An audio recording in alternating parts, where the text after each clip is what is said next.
Let's get this sports podcast party started, all right?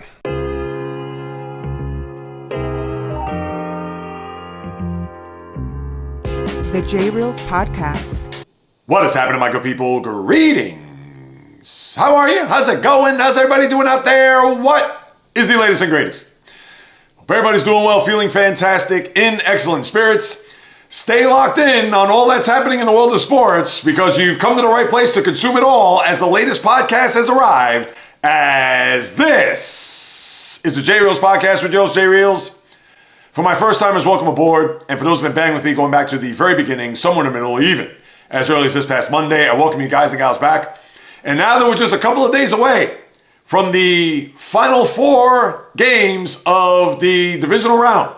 I can't say final four, but from a standpoint of this being the last full weekend of the NFL. And the reason why I say full weekend is because dating back to the middle of December, you had games on Saturday and Sunday right around, right before Christmas up until this coming weekend. And with it being a holiday weekend, I'm sure everybody is looking forward to, especially here in the Northeast, even though no Jets and Giants, far from that. But you have a scenario where the weather's going to be a little frightful out there. I don't know about snow, but could be a lot of rain, maybe some sleet and some slush. So for the football fan, for the sports fan, this is your weekend to revel in all of the games and not leave your apartment, not leave your home or wherever you may live to just soak in on these final four games. Because after that, you're going to have championship weekend, as you know, the following Sunday, 3 and 6:30, and then it's the Super Bowl, and poof, the NFL season goes bye-bye for the next 7 months. But first things first, you have these four games where Saturday, Buffalo at Denver is your 4:30 game. San Francisco at Seattle, the nightcap there at 8 p.m., followed by Sunday's double dip in Foxborough, 3 o'clock, where Houston will go to New England, and then the nightcap being the LA Rams in the Windy City against the Chicago Bears. And I know we could harp on the schedule here from a standpoint of the NFL trying to decide what times, what networks, etc. And I'll be honest with you, I don't like it. I hate that you have to wait till after the Monday night game in order to get the breakdown of what times these games are going to be. Now, you did know Saturday was going to be Buffalo, Denver, San Francisco, Seattle, from the standpoint that those games were locked in. Now, you didn't know what time or what network it was going to be on. And Sunday, you knew that the winner of the Houston-Pittsburgh game was going to play Sunday. There was no way they were going to play Saturday, play literally 5 days later. That wasn't going to happen.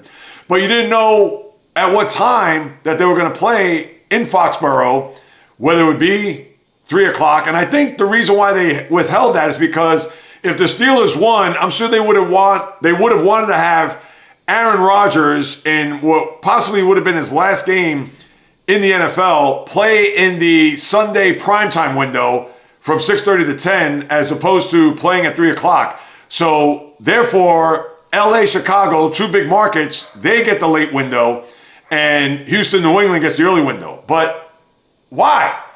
It doesn't matter whether it's in primetime. It doesn't matter whether it's at 2 in the morning on a Wednesday. The ratings are going to be through the roof.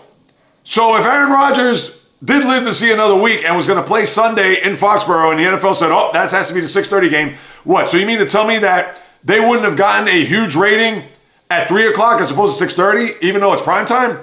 To me, that's nonsense. And I understand there are people with a pay grade that's a lot higher than me.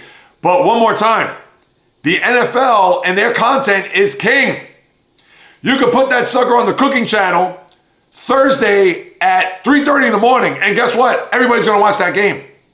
Or you could put it on the Cartoon Network in the hours where all my children, and if they still have that, General Hospital, the soap operas from 1 to 4 on a Wednesday. Guess what? People are going to watch. So for them to get wrapped up on, we got to make sure that the right team is going to play in the right time slot because we want to get the best ratings. Did they forget that 2 years ago, out of the 100 top rated shows on TV, that the NFL had 93 of them? So I understand I'm getting off the weekend as far as breaking it down, but I had to bring up the schedule because that was something that was a stickler for me. And I know I didn't talk about that on Monday's podcast, but just knowing that while watching the game unfold there on Monday night, don't worry, I'll talk about the Steelers and Tomlin, etc. But for them to have to wait until after the game as if they're trying to have this big time reveal that, oh, well, we have to keep all the fans in suspense as to what time Houston, New England, and LA, Chicago are going to be, as if that's going to be, they're unlocking the safe at Fort Knox. I mean, what? So anyway, I digress. Now I can get to the games. Just had to get that off my chest. As far as the top storylines for these games, and I'll give you 3 of them. The first one being, in my eyes, are the 1 seeds. Now they get ushered in, and there's been a lot of talk on whether or not that these 1 seeds will be able to survive past Saturday, because you're going to have them front and center right out of the gate, Buffalo at Denver and San Francisco, Seattle, there on Saturday. And how I look at it is that it is fascinating because both of these teams could be out by the time you get to 11:30 p.m. Saturday evening. And yes, you could say that, well, of course, JAYREELZ, that's why they play the games, etc. But no, you got to hear me out on this. Let's look at the first game, for instance. Buffalo, who is a 6th seed, and generally they are usually a top 3 seed, 4 at best, considering the top 4 seeds get if you win the division, they host a home game, and we know that the Bills will not host a home game at all throughout this postseason. Well, it isn't out of the realm of possibility that Josh Allen could go into the Mile High and whether steal a game or literally just overtake a game to the point where once they get on that plane going back to Buffalo late Saturday night, that they could be prepping for an AFC Championship game. No, it's not a shock. And we all know that the Broncos and their stout defense, but with Bo Nix, second year, second playoff game, second time playing the same opponent, that you would think that, yeah, he may make a few plays, and we understand that he's the type of guy that has played well in fourth quarters to rise to the occasion, as we saw earlier this year in Philadelphia when they beat the Eagles. Now it's a regular season game. Stakes are a lot higher now.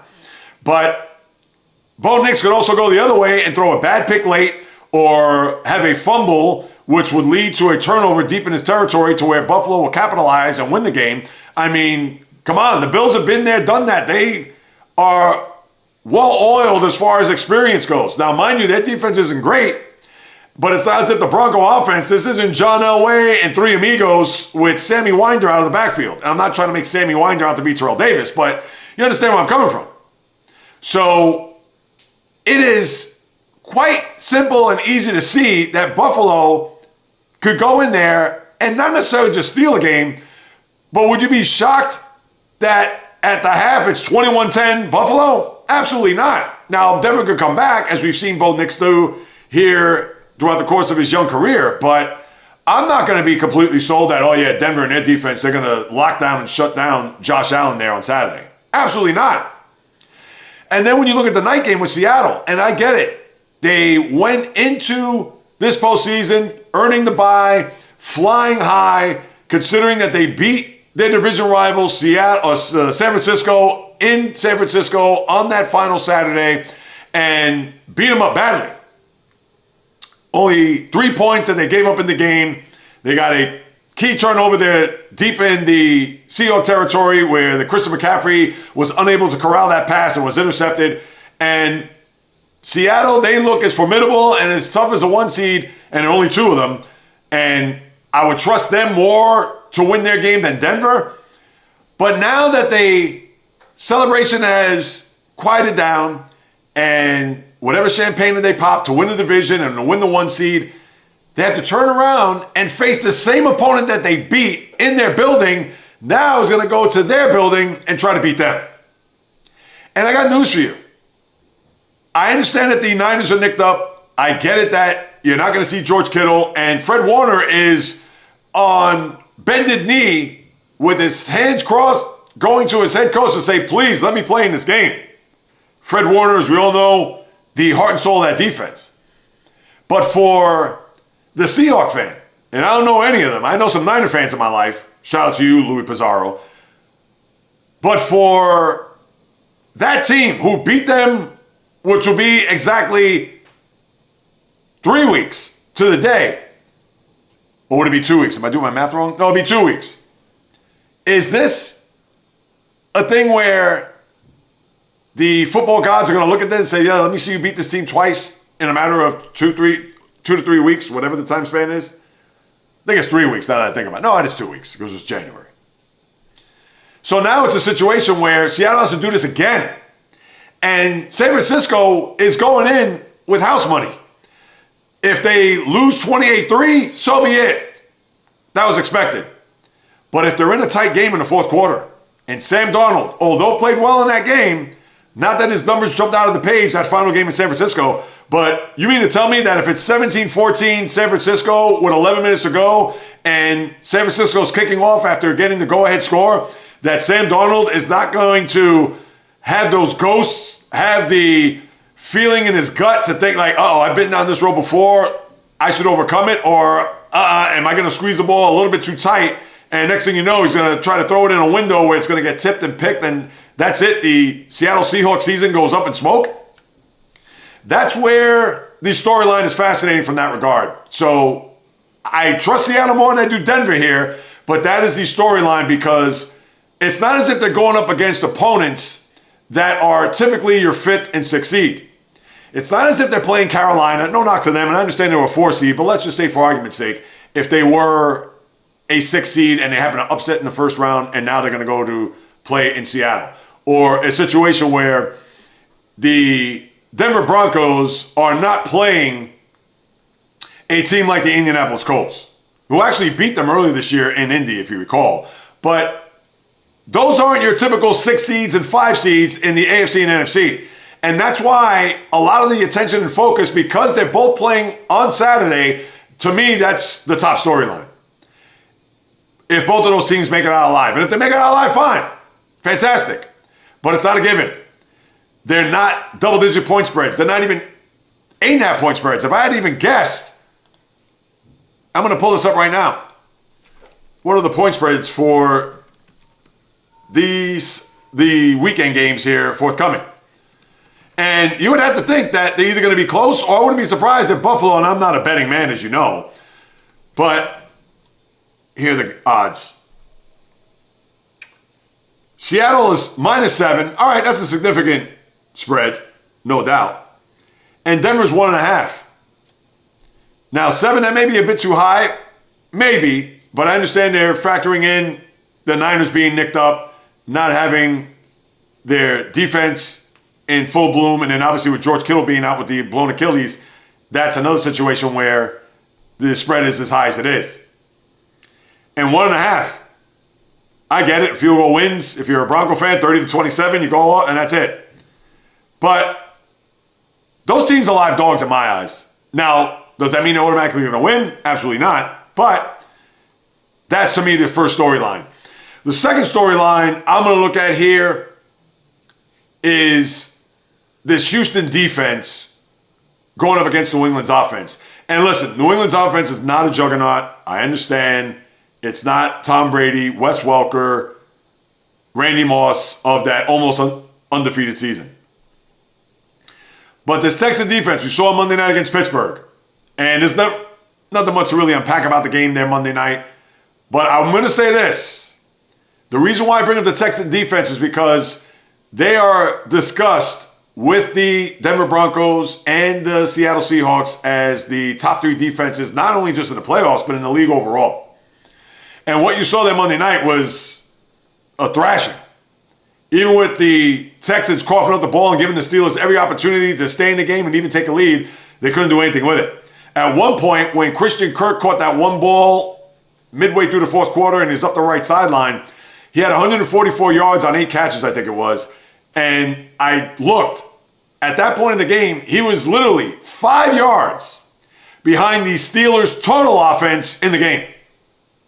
That just goes to show you how good the defense was. Or is it a scenario where it's an indictment on the Steelers offense being so bad that made the Texan defense look so good? Because you also have to remember too, and I get it was the last game of the year and what have you, but Riley Leonard, the Colt quarterback, went up and down the field on the Texans to the point where the Texans had to pull out a late victory in order for them to secure that 5 seed in the AFC. And I understand they probably didn't have enough tape on Riley Leonard, or maybe they took him lightly or played down to the opponent considering it was the last day of the game. And I didn't watch the game, so I don't know if the starters were in, if the regulars, etc. And it's probably a case where maybe Will Anderson, Daniil Hunter, Derek Stingley, Kamari Lassiter, they probably only had a couple of series, and they said, all right, we're going to get ready for the wildcard game the following week. That may have been the case. Again, I didn't watch the game. But this is why I bring the Texan defense here as far as the storyline number 2, because now they're going to go up against an offense that, again, they're not a juggernaut. They're not an oiled machine to the point where they're going to run up and down the field on them. But they do have the 2 good running backs, as you know, Ramondre Stevenson and Travion Henderson. They have good receivers, it's Stephon Diggs and the kid Kendrick Booty, as well as the tight end there and Hunter Henry. I always get his name mixed up. Sometimes I want to say Henry Hunter. So it's one of those scenarios where with Drake May as the quarterback, and they do have skill at those positions, that I want to see how that defense is going to fare against that offense. And that's number 2. And then the other thing, I think, with the storyline number 3, we could talk about the Bear magic, especially with the way they come from behind and how they've fared here throughout the course of this, not only just this postseason, but here in this entire year. Because as I looked at it, they're the Washington Commanders of last year, the Bears here in 2025. And I got the guy's name mixed up. I know I said Keyshawn Booty. It's Keyshawn Booty. Or I said Kendrick Booty, I think, because I had Kendrick Booty and also a Kendrick Bourne. I had their names mixed up, so I wanted to make sure I got it right. So my apologies there to Keyshawn Booty, calling him Kendrick. So now it's a situation with the Bears, but I also have to tie this in with the Rams. And I think this is more based on the Rams because the Bears are at home. It's going to be cold.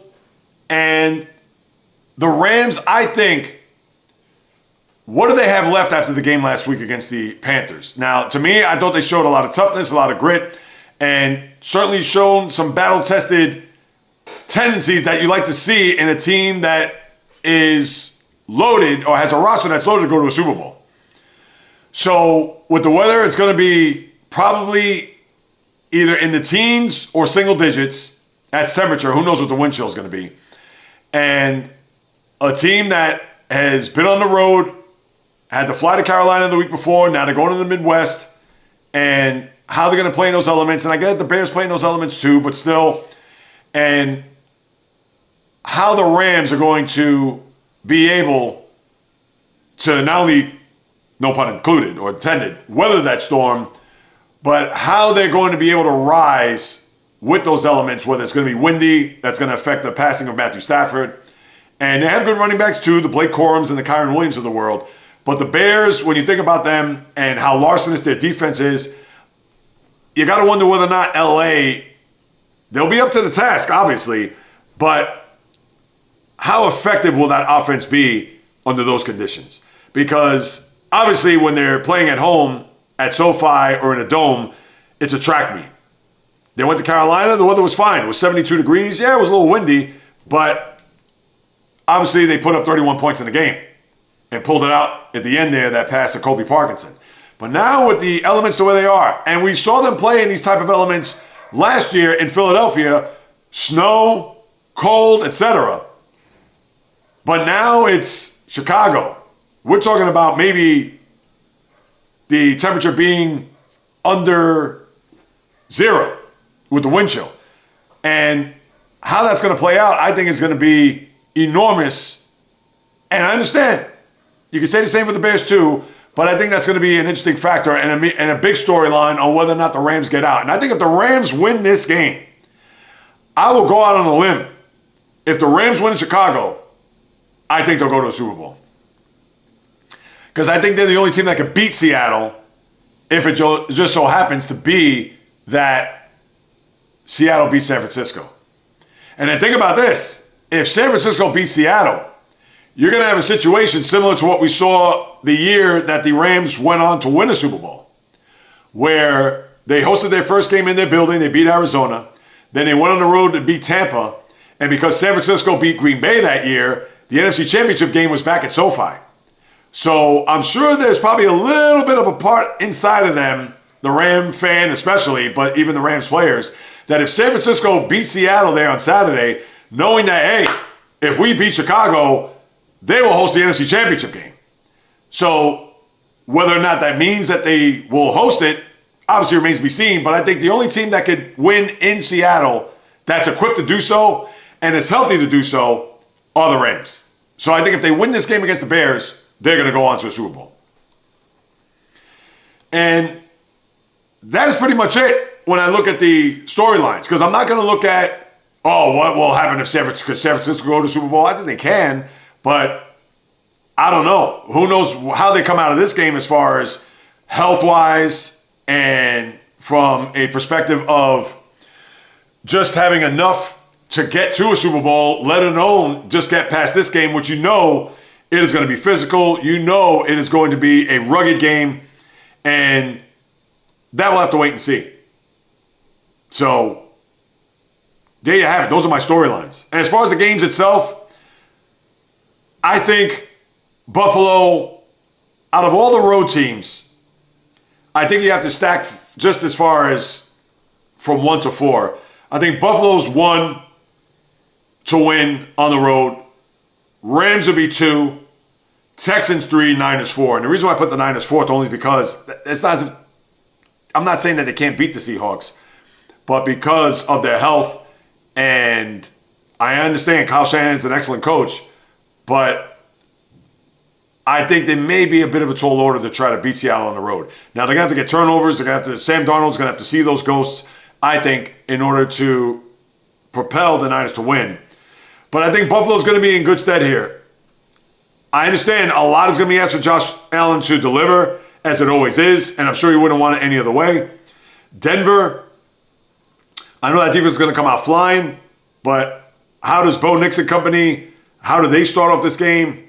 Is it a feel-out process? Are they going to go for the juggler early, just like they did last year? If you recall, they jumped out to a 7-0 lead in Buffalo thanks to that bomb that right at midfield where Bo Nix connected, and you thought to yourself, oh, Denver's not playing. And then obviously they weren't heard from at that point for the rest of the 3.5 quarters.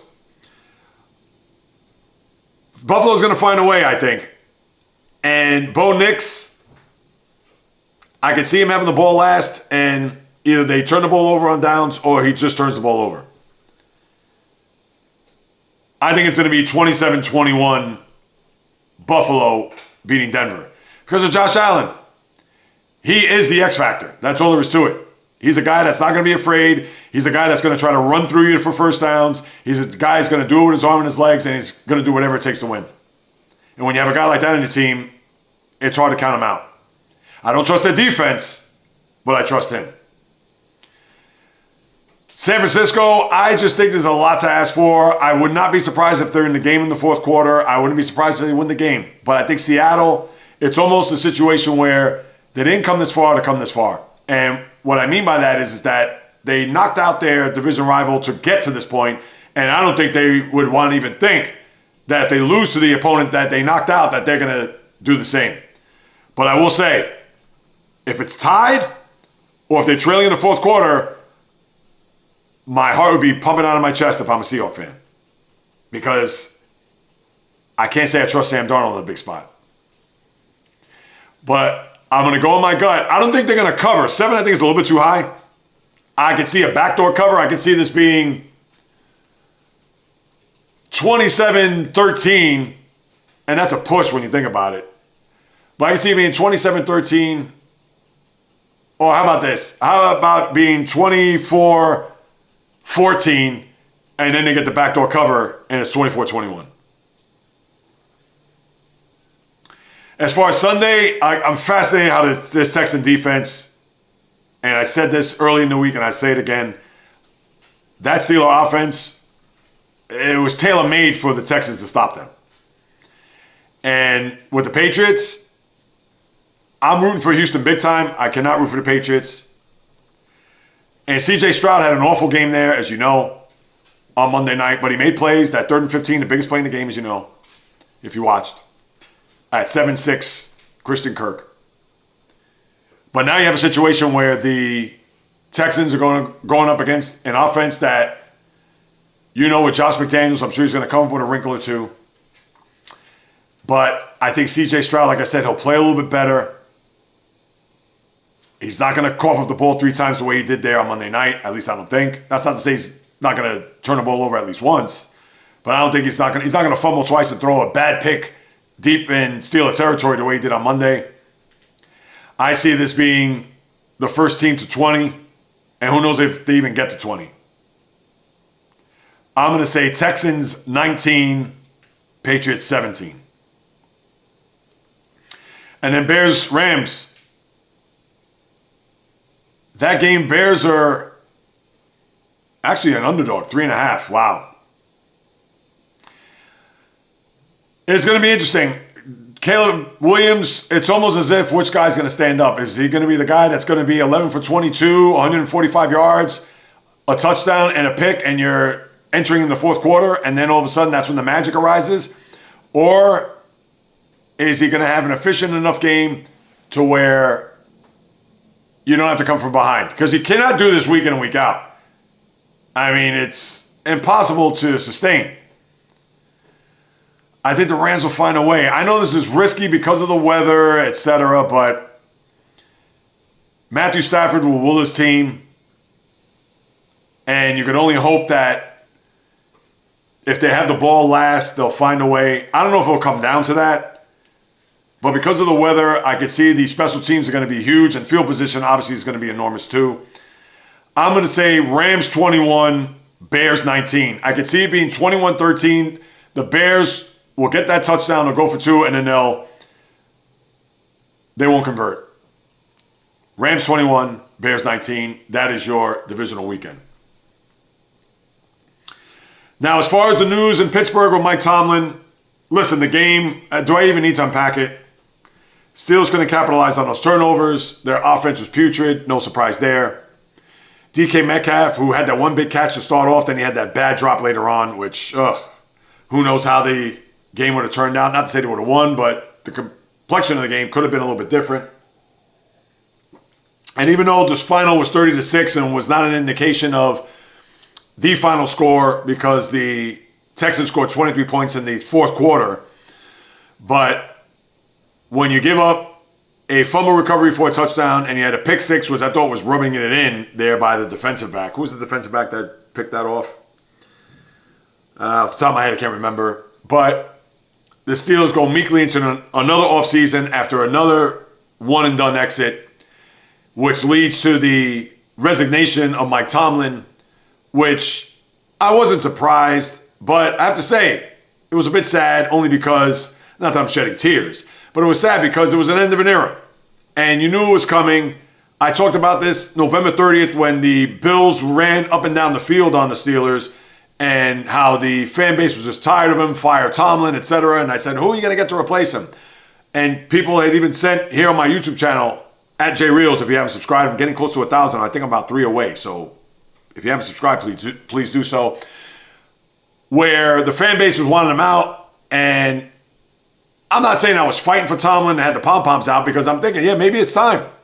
And for him, it was time. That's all. And now it's a situation where who's going to be the next coach? And I will say, the one guy that I'm looking at right now, if it was me, I'm going to say Brian Flores. And I understand that may not be a popular choice because of what happened in Miami, how that fizzled out, and especially benching Tua.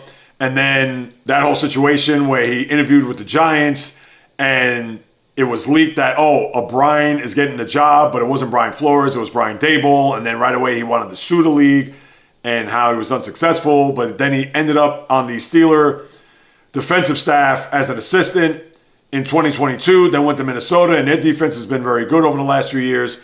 So that would be my guy because the organization is familiar with them.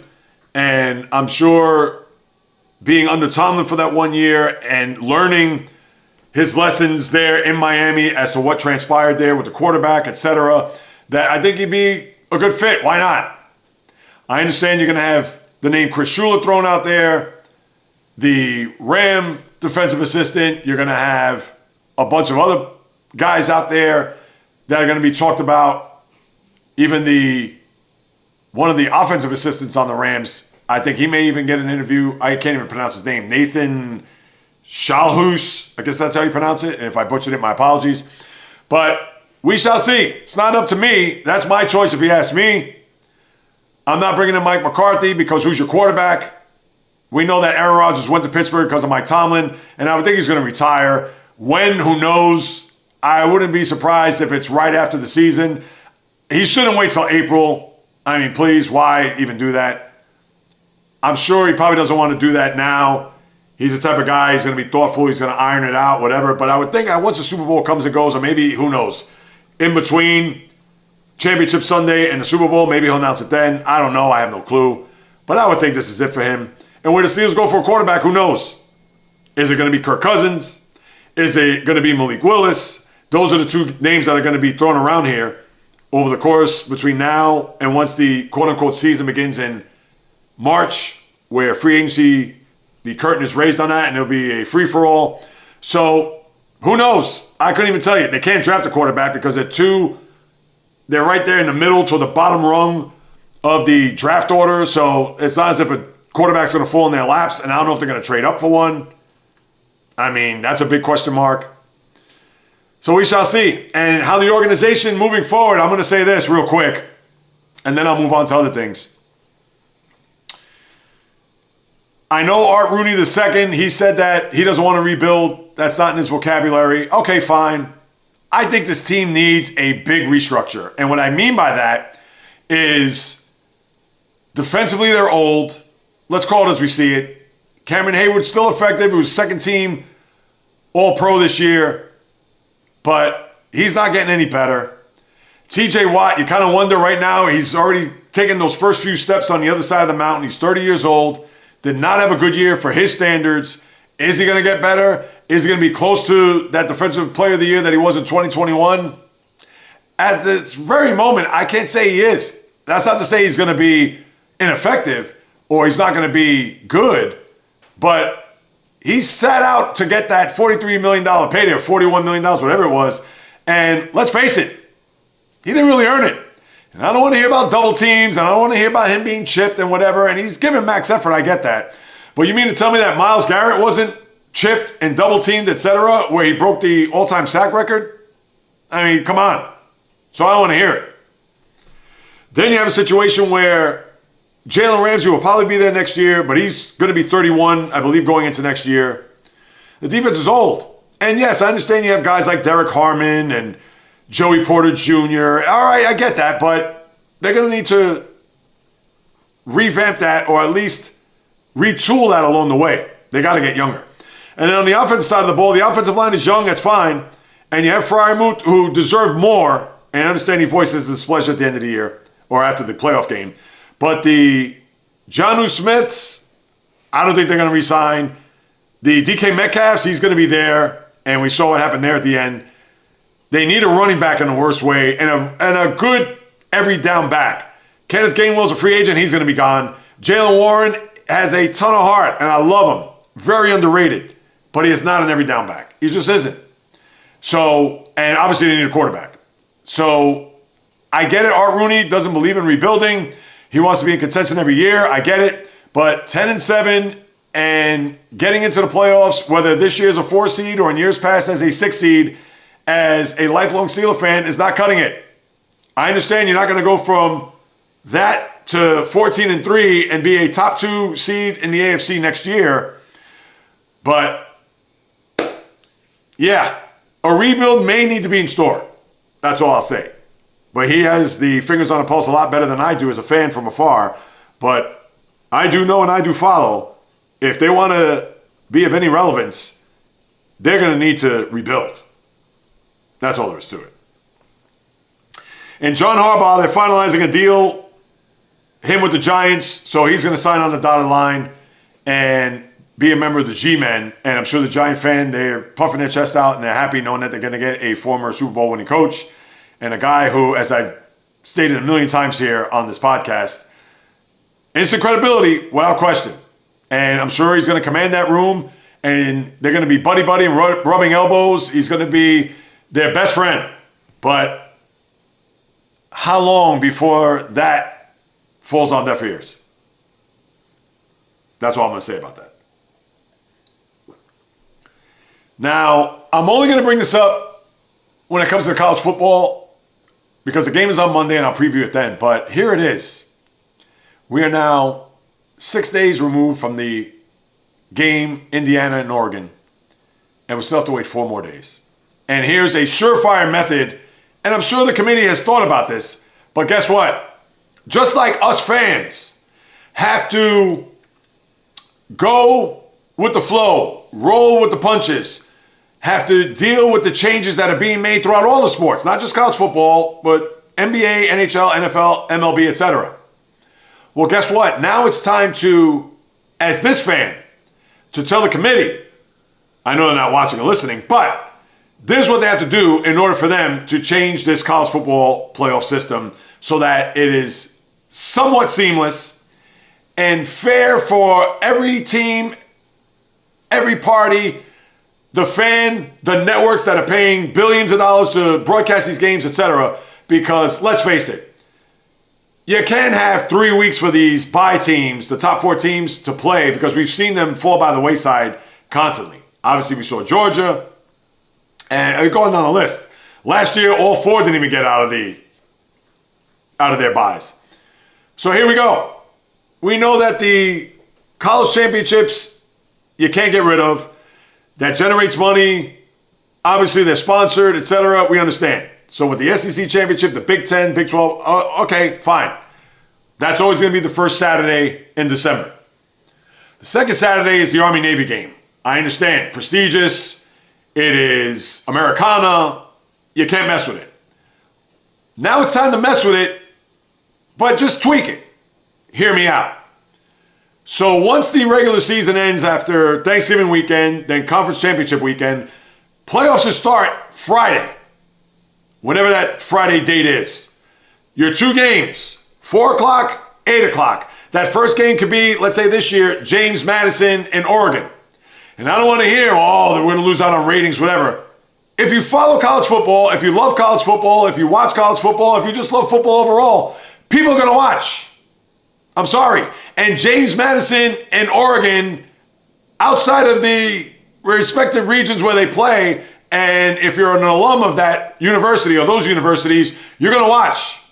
But have that game 4 o'clock because it's not going to get a big time rating even if it's on 8 o'clock on a Saturday night.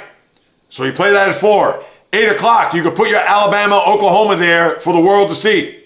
Fine, perfect, no problem, which is what you saw this year. But again, that is the second Friday of the month. Saturday, Army-Navy, high noon. 12 to 4, that's the window. You can play Army-Navy, and it has its own window. It's not getting interfered with, but you play it on that day. Then 4 o'clock, you play the third opening round game, whatever that matchup is. Maybe that could be the Tulane-Ole Miss game. I don't know.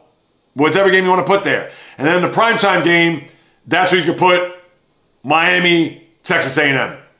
Or you want to flip-flop those 2 games, whatever it may be. That's it. So then you have your opening weekend of the college football playoff, the second weekend of the year. The weekend before Christmas, you could do the same scenario where you could have the game on Friday night, the first quarterfinal game, and then you have all 3 of those games on Saturday. Beautiful.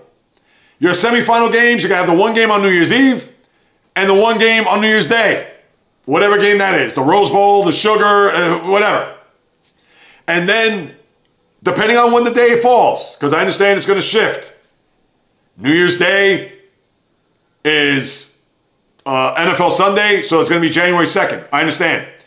But let's just say if the game is on January 2nd, the second semifinal game, guess what? The following week, you can have the national championship game. Or if you want to give them an extra amount of rest, have it the Thursday before NFL wildcard weekend. And there's your championship game.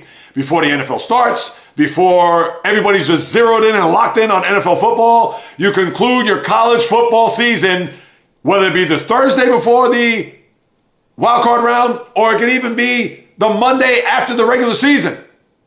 Because you know what? It's still soon enough for you to at least wrap your arms around the final NFL Sunday, and then, now you got the national championship game Monday night. Let's sink our teeth into that. And that's it. Over and out. In a perfect world, it would be done on New Year's Day, but I understand it's not going to happen that way. And when they expand, it's even going to be worse. But maybe they may not have no choice if they expand to 14 or 16 teams that they're going to have to encroach with the Army-Navy game. But they could still have their own slot, but they could also factor in the other games as a part of the college football playoff. Why not? Oh, we don't want to upset the apple cart. Oh, they should have their own game, their own day. Listen, it is Army-Navy. It's not a diss. It's not an insult to have them with all the other games. I don't think it is. Why? I understand it's 100 years. Understood. But how many people are watching an Army-Navy game?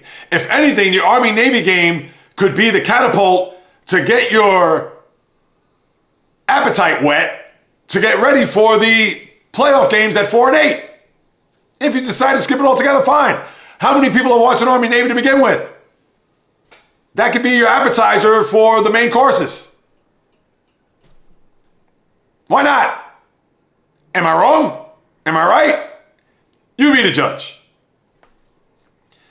So that's why I have it. Because the game is going to be Monday, January 19th on Martin Luther King Day. And it's going to get swallowed up by everybody's going to talk about the divisional round, whatever. And it's, by the way, there's a college football championship game, which is 10 days after the last time we saw these guys. Ugh. Let me move on to the NBA as I get onto the hardwood and lace up the high tops. As far as what's happened, I mean, it's pretty much status quo. What can I get into, people? But there are a couple of news and notes that I want to get into. Giannis Antetokounmpo booing the home fans the other night. Giannis, are you trying to get out of Milwaukee? Is this your ploy to maybe get the wheels turning?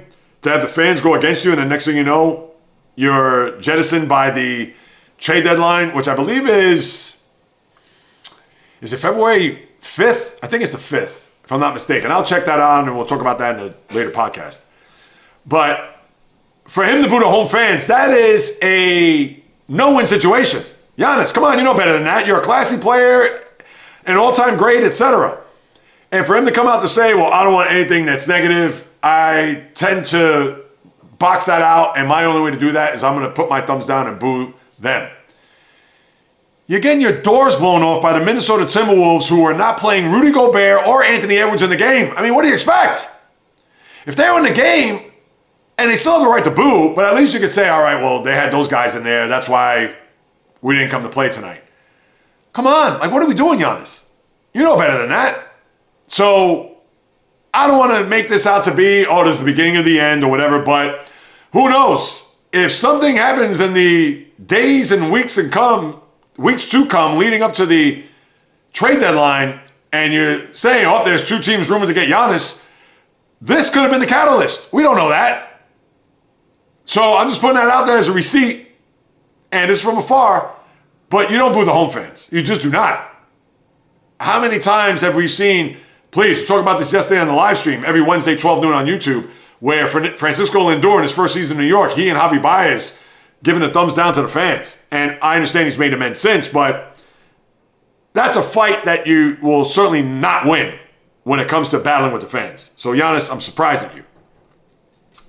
That's number one. Then you have a couple of injuries here. Cooper Flagg, I know, turned an ankle. Who knows how long he's going to be out. Heard it last night in the game against the Denver Nuggets. And you have a situation now. Jonathan Kuminga is now requesting a trade from the Warriors. I don't know what's going on there, as I just see this pop up here. On the first day, he became eligible to be moved. Yeah, you got to wait till January 15th. What happens? He demands a trade from Golden State. Yes, the trade deadline is February 5th, so I was right on that. One of the very few things I get right. Kuminga's roller coaster tenure is perhaps at its lowest point. He started the first 12 games. Steve Kerr calling him a secure starter following a hot start. Had patches of struggles, got demoted, 23 years old. To me, wherever Kuminga goes, he is going to be a boon for that team. And I'm not making Kuminga out to be LeBron James.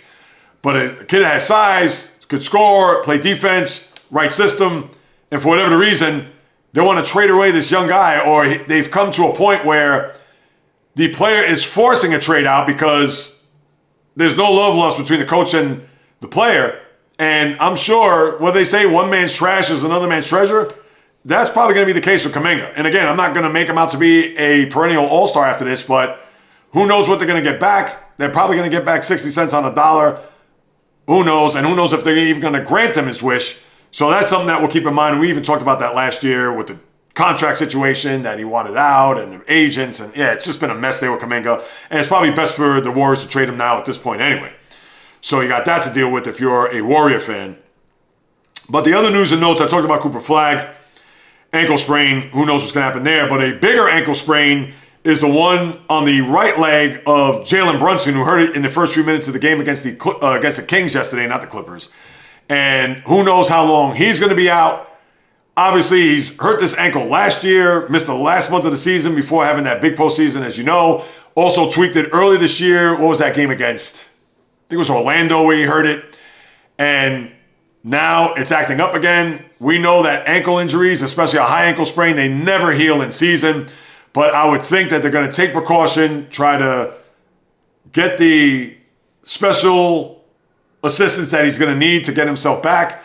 And I would think that if you're a Knicks fan, take as much time out as you want, because he cannot continue to re-aggravate this and think that come playoff time, he's going to be Superman at 100%. So that's what you have there with the NBA. Because other than that, Monday I talked about John Morant, and he says that, hey, he's at a point where it is what it is. He's probably just looking for the exits at this point. And if you missed that, you have to go back to the podcast there on Monday. But besides that, everything else is just pretty much status quo. Not a lot of movement with the standings. Teams are hot, this and that. I mean, OKC did beat San Antonio for the first time there a couple of nights ago. And beat him pretty badly. Beat him by 21. I watched bits and pieces. I didn't watch the whole thing. But I'm sure San Antonio are not going to be shaking in their boots after that loss. So they finally were able to beat the Spurs head-to-head. And other than that, that's it. I know the Clippers have played well. They've won 11 of 13. They're now a half game behind the Grizzlies for the 10th spot in the West. But still got to see more. That's what you got there with the NBA. And as far as your schedule for the remainder of this week into the weekend are as follows. Tonight, your Prime Video. Prime Video's using a Friday game. Oh, they have a triple header. Wow. Yeah, Prime is Thursday. That's right. ESPN's Friday. Your game's on Prime tonight. Memphis at Orlando at 7. Oh, no, that's a lie. That's 2 o'clock because they're playing overseas. That's right. I guess those games, are they in Spain? If I'm not mistaken. So by the time you listen to this, whether you're listening to it and the game could be in progress or not, Memphis versus Orlando, Prime, 7:30, OKC at Houston, New York at Golden State tonight at 10. That's all on Prime. Other games, Phoenix at Detroit. And I'll actually be in New York over the weekend. I'll get to that in a minute. Boston at Miami, Milwaukee at San Antonio, Utah at Dallas, Atlanta, Portland, Charlotte at the Lakers. Tomorrow, your ESPN games, Cleveland at Philadelphia, who Cleveland just beat Philadelphia yesterday, did they not? Yeah, they beat them 133-107. So they're staying in town, and they're going to play again on Friday. So that's ESPN game number 1. The second game is Minnesota at Houston. Then you have New Orleans, Indiana, Chicago, Brooklyn, Clippers in Toronto, Washington at Sacramento. Saturday, Utah, Dallas, Boston, Atlanta, Indy, Detroit, Phoenix at New York. Saturday, and then they're going to play Brooklyn on Monday. So for the Phoenix Sun fan here in the tri-state area, you have a chance to see your team there, whether at the Garden or at the Barclays Center. OKC at Miami, Minnesota, San Antonio, Charlotte, Golden State, Washington, Denver, Lakers in Portland, and then Sunday, a Prime Video game, Orlando at Memphis, but that's the back end of that doubleheader in Spain. The Nets in Chicago, that's a home and home, I guess, right? Because they're playing Friday, are they not? Yes, they are. Then you have New Orleans at Houston, Charlotte, Denver, Portland, Sacramento, Toronto, LA. That's your NBA in a nutshell. As for the ice, as I lace up my skates, the only really thing to talk about here, a couple of things. I know the Blue Jackets fired their coach and actually won yesterday as they beat the Calgary Flames. And the Columbus Blue Jackets, who were under the watchful eye of Dean Evison, he gets ousted. The first coach fired more than halfway into the year and was replaced by Rick Bowness, the former Islander coach, has been in a million places, Ottawa, etc.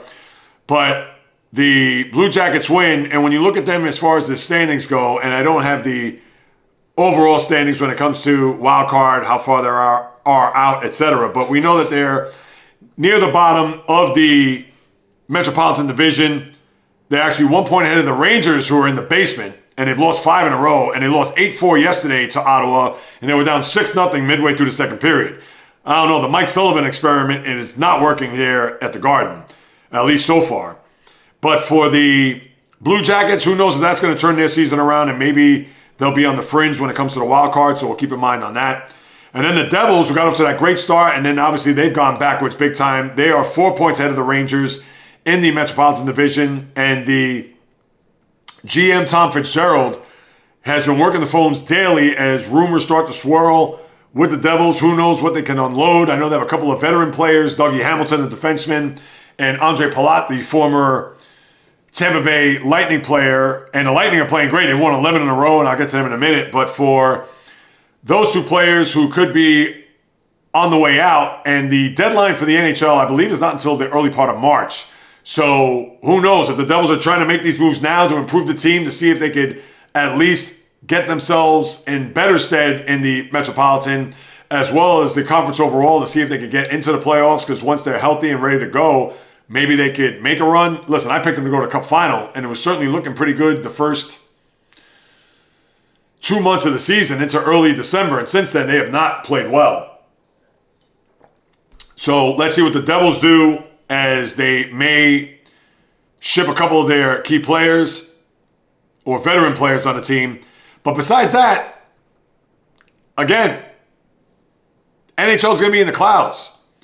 I get it that the Lightning right now on a roll. They won 11 in a row.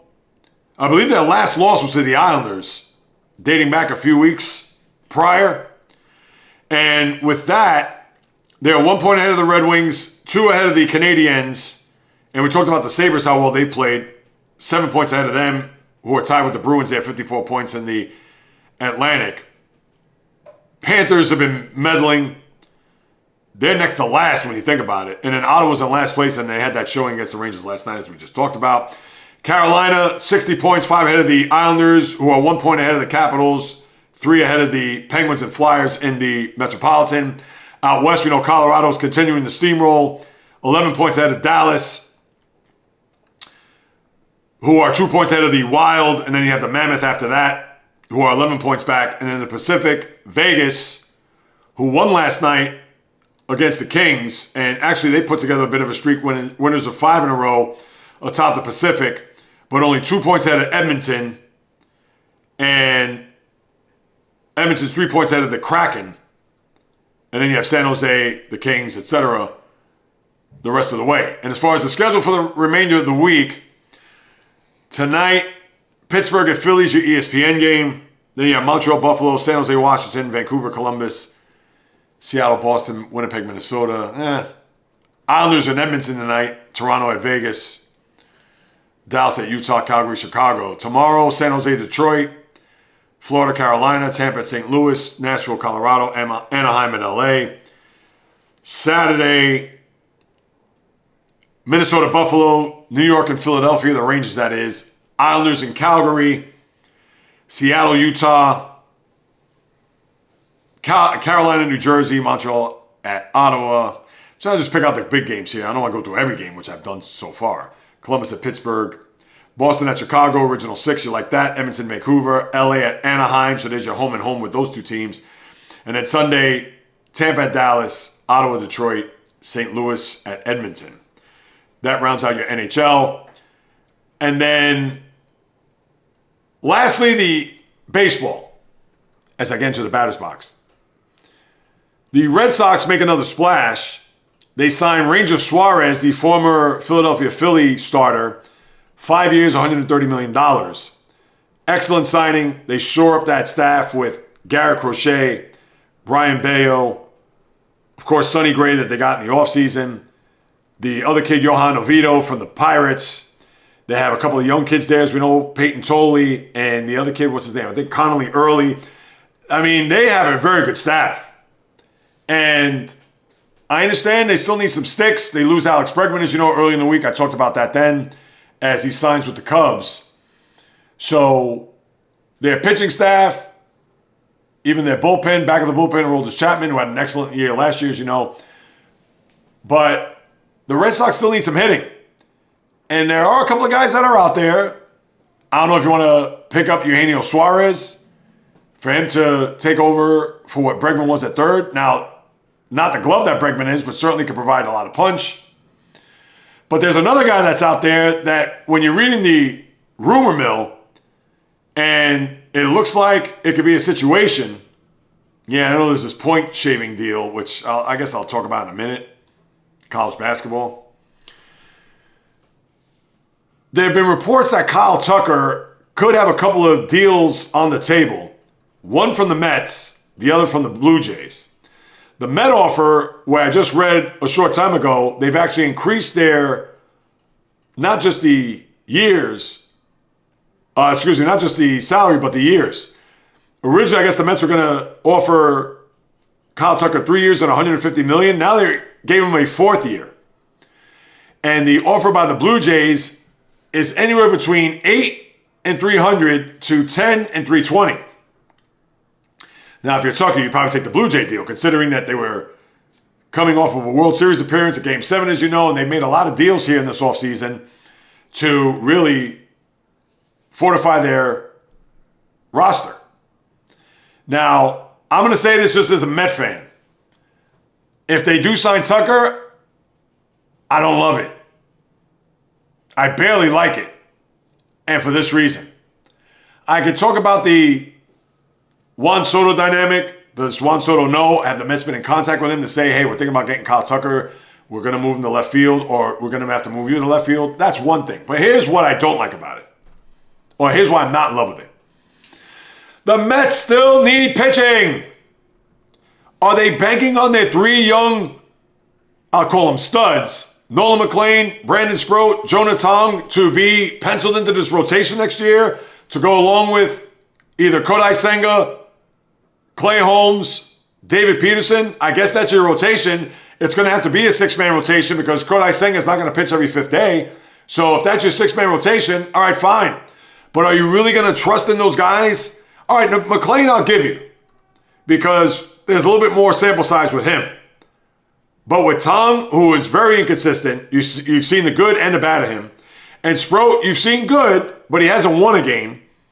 Who knows with Christian Scott, who's coming off of Tommy John, he could be a part of that mix too. But where is the bona fide starting pitching? Why couldn't the Mets go out and get Ranger Suarez? Are they now looking at Framber Valdez? Valdez, they're going to look and say, hey, I want more than that. Or I'm not taking a 5-year, $130 million deal. So that's why I don't like it. They don't need two right fielders on their team. And yes, you can move Soto to the left, and I understand, but now you're even more left-handed dominant in the lineup. I understand Lindor's a switch hitter, and I guess that's a 1A. Now you're left-handed dominant between Soto, Beatty, Mauricio, Tucker. You're going to have, I guess, Lindor. He's left-handed too, but on those days when it's a right-handed pitcher, I get you're going to be stacked with lefties. You got to have some balance. That's why losing Alonso was big, not just because of his bat, because he was right-handed. The only right-handed bats you have in the lineup are Francisco Alvarez, the catcher, Tyrone Taylor, your center fielder, and that's another thing. Where's your center fielder? It's almost as if David Stearns, who came out early in the week, he says, yes, I'm aware about the fan base, I'm aware of what we need, blah, blah, blah, but he's going out and getting Kyle Tucker. And Carson Bench, I guess, is going to be the center fielder now. Because Tyrone Taylor, I believe he's back on another one-year deal, but he's going to be a fourth outfielder. And fine. He's good for that. But the Mets frustrate you to no end. Because it's getting another... That's like when the Yankees got Giancarlo Stanton. You already have Aaron Judge. And I get it. You can have more boppers in the lineup, which is fantastic. maybe if Stanton was left-handed, you could say, wow, we got a left-handed Aaron Judge, and now we have a right-handed Giancarlo Stanton if he batted left-handed. It doesn't make sense. It doesn't.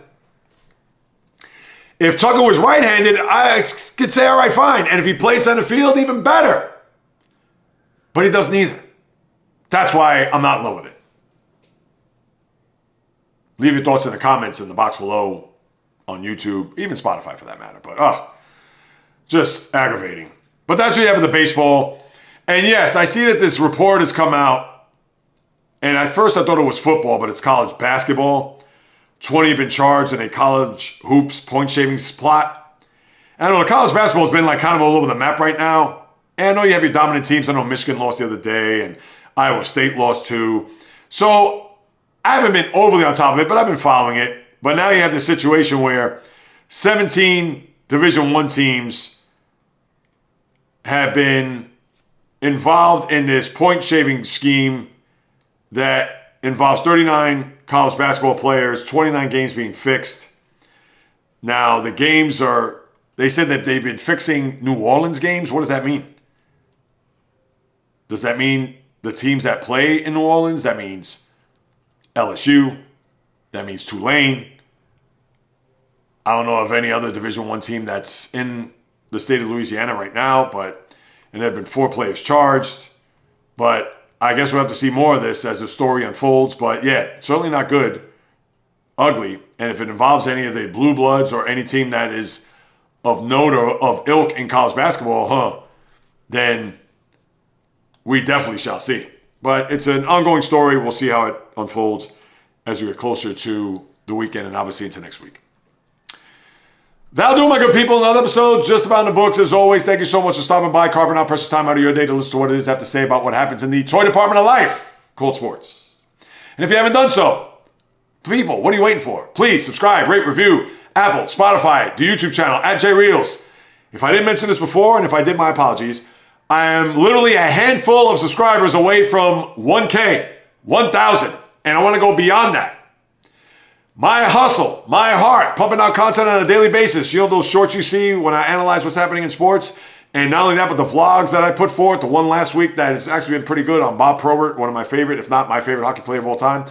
And I got more vlogs to come in the pike. I got to pump one out this afternoon because it's an anniversary of a particular game that I have to unpack and maybe let go of finally after all these years. So stay tuned to that YouTube channel at JAYREELZ because there's a lot of content coming at you.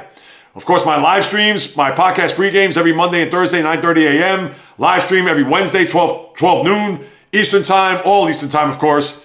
And with the podcast, with the live streams, with the vlogs, etc., I got a lot coming down the pike. It's a big year for yours truly, and I'm not playing. So definitely stay tuned to that dial. Get me to 1,000 and beyond. I appreciate the support from the bottom of my heart. I truly do. To my latest subscribers, my newest subscribers, thank you, thank you, thank you. Again, it goes without saying how much I appreciate you and your support. And if you need to hit me up on any of my socials, you can do so with the following: Instagram, TikTok, Facebook, the JAYREELZ Podcast, or JAYREELZ on Instagram, Twitter, JAYREELZ1, just the number, Twitch, JAYREELZ1, just the number, the old-fashioned way, the JAYREELZ Podcast at gmail.com. I'll be more than happy to follow with you guys and gals, because whether you do or do not know, this is what I love to do, people. Next month will be 2 years since I quit corporate America to pursue my passion. And I'm trying to start generating money here, and I got a couple of partnerships that are on the YouTube channel, that are on the description in Apple and Spotify, etc. So please check those out. I'll be more than happy. I get a partial cut that the channel will get and then I will get. So if you could do that, I appreciate it. Because as long as I'm sitting in front of this microphone and camera, I promise this is going to be passionate sports talk, real sports talk, true sports talk. If you haven't heard my day ones, they know. But if this is your first day, you got to hop on board. Because you're not going to get any clickbait, rage bait, fluff material. This is made by a sports fan for you guys and gals, a sports fan. And one more time, in the blood, in the DNA, as long as I'm alive and breathing on God's green earth, I can promise you, I will deliver nothing but passion, fire, energy, fury, my thoughts, opinions, critiques, praise, analysis, feelings on anything and everything that happens on the world of the diamond, ice, gridiron, hardwood, golf course, racetrack, tennis court, boxing ring, octagon, you name it. From my lips to your ears, from my heart to your soul, from where I am to wherever you are, the JAYREELZ Podcast always comes correct, direct, and in full effect. From the South Bronx, the South Beach, the South Central, the South Pacific, and all points beyond. Peace, love, and God bless everybody. And until next time on the JAYREELZ podcast, on the flip, baby.